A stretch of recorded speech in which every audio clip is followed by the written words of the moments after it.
ये लखनऊ के एक अरबपति का बंगला है और देखिए इस बंगले से पुलिस वाले एक ड्रम, नीला ड्रम बाहर लेकर आ रहे हैं। इस नीले ड्रम में उसी अरबपति की डेड बॉडी है, टुकड़ों में। ये टुकड़े करने वाला कौन था? ये टुकड़े करने वाला उनका खुद का 21 साल का बेटा है। 9 साल पहले मां की मौत हो गई तो पिता ने सोचा कि अगर मैं दूसरी शादी कर लूंगा तो वो जो मां आएगी वो बच्चों को ठीक से पाल पोस कर बड़ा नहीं कर पाएगी, कहीं ना कहीं उन दोनों के बीच में उतनी बनेगी नहीं। तो इसलिए पिता ने दूसरी शादी नहीं की। 19 पैथोलॉजिकल लैब्स, 2 शराब के ठेके और अन्य बिजनेस थे। 4 महले का घर था, रहने वाले सिर्फ 3 लोग। बाप, उनका एक बड़ा बेटा जो 21 साल जिसकी उम्र है, उससे छोटा बेटा पुलिस में था और एक लड़की जो 11th में पढ़ रही थी। लेकिन बेटे ने इतनी बेरहमी से अपने पिता को क्यों मारा? पहले गोली मारी लाइसेंसी बंदूक से, उसके बाद टुकड़े किए, टुकड़े करके डेड बॉडी को ड्रम में रखा, अपने ही घर में छुपाकर। ये देखिए जा रही जो लड़का सीढ़ी से, यही है वो कातिल बेटा और यही वो ड्रम है जिस ड्रम में अपने पिता को इसने रखा। लेकिन जब इतनी करोड़ों की प्रॉपर्टी थी, सब कुछ था, पिता इतना प्यार करते थे, पिता अपने एरिया में एक रामलीला करवाते थे। रामलीला में ये मेघनाथ का रोल करता था। आपको पता होगा, रावण का बेटा, सबसे प्रिय बेटा, जो कि अपने पिता की हर बात मानता था।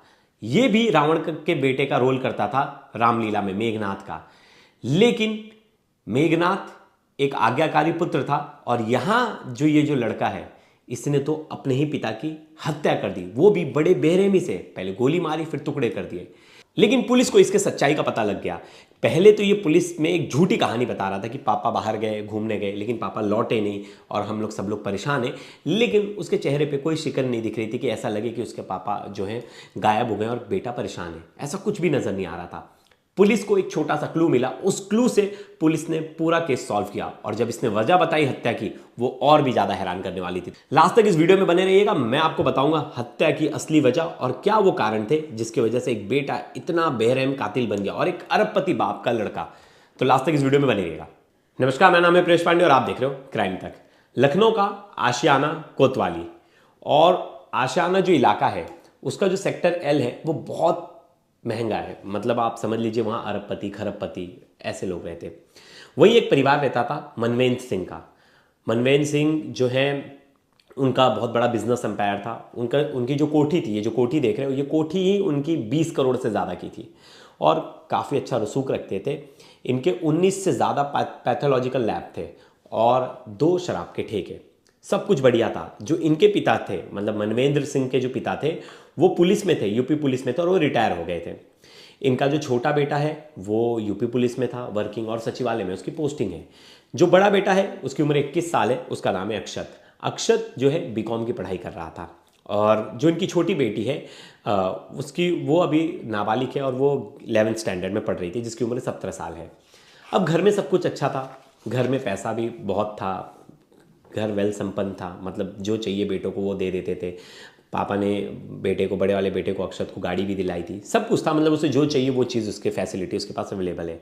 फिर भी बाप बेटे में नोकझोंक होती रहती थी। अब ऐसे में 9 साल पहले जो है मनवेंद्र की वाइफ की मौत हो जाती है।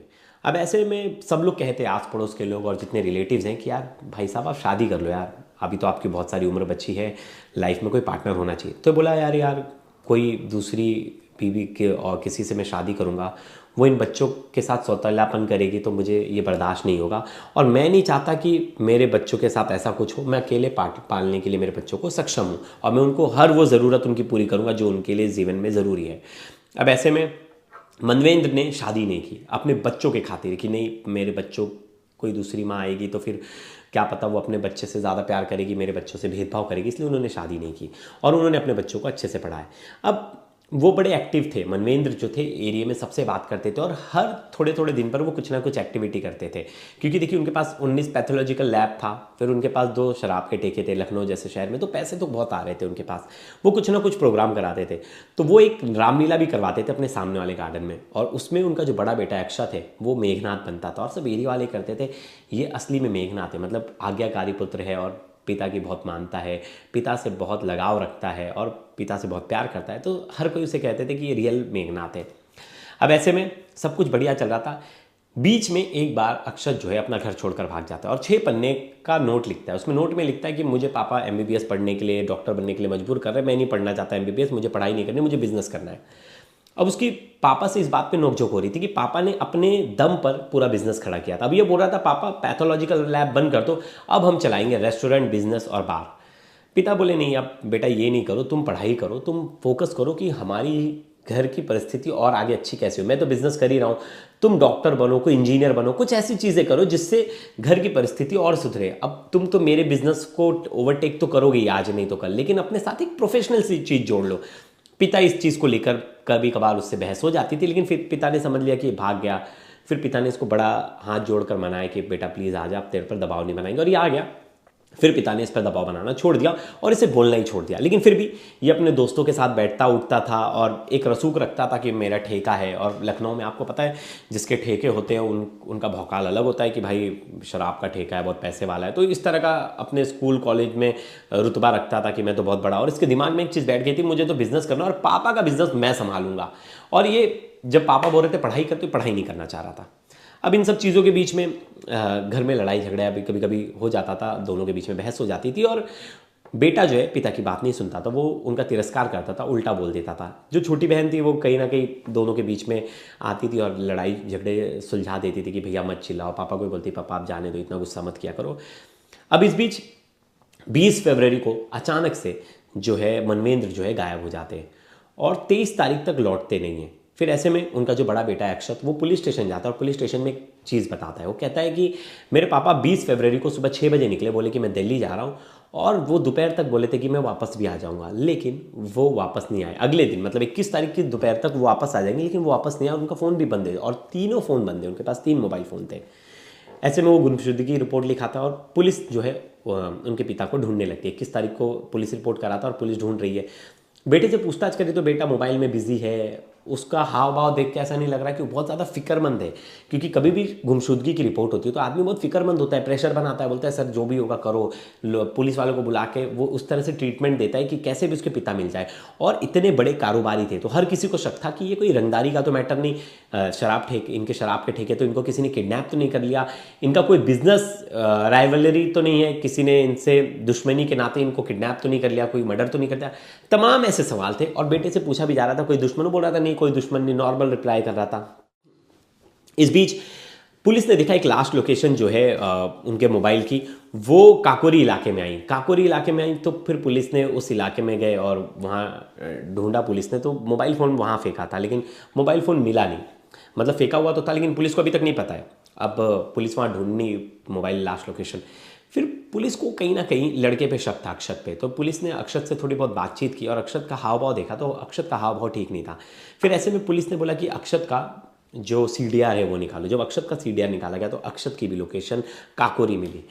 फिर पुलिस ने अक्षत को गाड़ी में बिठाया और अच्छे से खातिरदारी की। जब खातिरदारी की तो उसने सब सच बता दिया। उसने कहा कि मैंने ही अपने पिता को गोली मारी है, और अपने पिता को गोली मारकर उसकी डेड बॉडी के टुकड़े किए, और टुकड़े करने के बाद जो धड़ है, सर है, वो कहीं और फेंका, पैर और हाथ कहीं और फेंका, और जो आधा शरीर का पार्ट जो बचा है उसे ड्रम में मैंने अपने घर रखा है। फिर ये देखो पुलिस के साथ ये जाता है अपने घर और पुलिस को दिखाता है वो ड्रम। पुलिस को उस ड्रम में दिखाता है कि इस ड्रम में मैंने रखा है पापा की आधी बॉडी, और बाकी के पार्ट्स वो फेंक देता है। धड़ ले जाके कोकारी के पास फेंक देता है, मोबाइल फ़ोन भी वहाँ फेंक देता है, और पुलिस को एक कहानी बताता है। लेकिन बहन जो है वो पूछती है कि बहन को पता चल जाता है जब इतनी घर में एक्टिविटी हो रही थी, तो छोटी बहन को बोलता है अगर तू भी कुछ बोलेगी तो तेरे को भी मार के काट के ऐसे दफना दूंगा। बहन भी छोटी डर जाती है और ये बहुत सारा कैरोसिन एसिड लेके आता है। इसका प्लानिंग होता है कि टुकड़े टुकड़े करना, टुकड़े करके टेरिस पे डेड बॉडी को जला देना है ग्रिल में। ये प्लान था। लेकिन उससे पहले ये सोचा कि गुमशुदगी रिपोर्ट भी देनी पड़ेगी, क्योंकि पापा का बिजनेस बहुत फैला हुआ है तो हर कोई पापा से कनेक्ट करेगा। अब तो मैं गुमशुदगी रिपोर्ट होगी तो पुलिस ढूंढती कहाँ है, यूपी पुलिस कहाँ काम करेगी। इसे ये लगा कि ऐसी हो जाएगा, अगर मैं पीछे नहीं पड़ूंगा तो फाइल ऐसी बंद हो जाएगी। लेकिन इसे क्या पता था, पुलिस एक्टिव थी। पुलिस को लग रहा था कोई बड़ी अनहोनी ना हो जाए किसी बिजनेसमैन के साथ, तो पुलिस ने एक्टिवली इस केस को वर्कआउट किया। खुद कमिश्नर ने बताया कि मनवेंद्र जो था वो अपने पिता की बात से परेशान था। पिता चाहते थे कि वो पढ़ाई करे, अच्छा कुछ डॉक्टर वगैरह बन जाए, लेकिन वो बार बार बोलता था कि तुम अपना पैथोलॉजी का बिजनेस बंद करो और हम जो है रेस्टोरेंट और बार चालू करेंगे। लेकिन इस बात से जो है पिता वो नहीं रखते थे, सहमति नहीं रखते थे और कहते थे कि नहीं तुम अपने पैसों से जो करना है करो, लेकिन ये जो मेरे बिजनेस है तुम उनको हाथ नहीं लगाओगे। इस बात पे दोनों की रंजिशें थी। इसी बात को लेकर 20 तारीख को दोनों में आपस में बहस हुई और इसने पापा की लाइसेंसी बंदूक से गोली मार दी। बड़ी राइफल थी, राइफल से गोली मार दी, सर के पीछे गोली मारी, जगह पर मौत हो गई। फिर धड़ अलग किया आरी से, पैर अलग किया, हाथ अलग किया और उन डेड बॉडी के पार्ट्स को ले जाकर नदी किनारे फेंक दिया और जो बाकी हिस्सा था धड़ का वो घर में ही ड्रम में लपेट के चद्दर में ड्रम के अंदर रख दिया। आस पड़ोस के लोग बहुत ज्यादा हैरान हैं। एक पड़ोसी हैं, उनकी एक बार बाइट सुनिए वो क्या कह रहे हैं। मेरा साला था वो बड़ा, मैं उसका क्या हुआ था, क्यों इस तरह की घटना? ये प्री प्लान मर्डर किया है उसने, बेटे ने। क्या उसको ईगो हर्ट था, क्या प्रॉब्लम थी मुझे नहीं पता, लेकिन प्री प्लान मर्डर है। वो शादी से लौटे हैं 1-1:30 बजे, जो मुझे बताया गया, क्योंकि मैं झांसी में रहता हूँ, तो बताया गया कि 1-1:30 बजे वो लौटे हैं। इसके बाद उसने जो है हत्या कर दी है। किस टाइम की, 2 बजे की, 2:30 बजे की, 3 बजे की, उसने जो है राइफल से गोली मार दी है उनको। इसके बाद सबके कई टुकड़े कर करके इधर उधर फेंका है और धड़ को सबसे नीचे वाले फ्लोर में ले जा करके एक नीले ड्रम में डाल के उसने रखा था।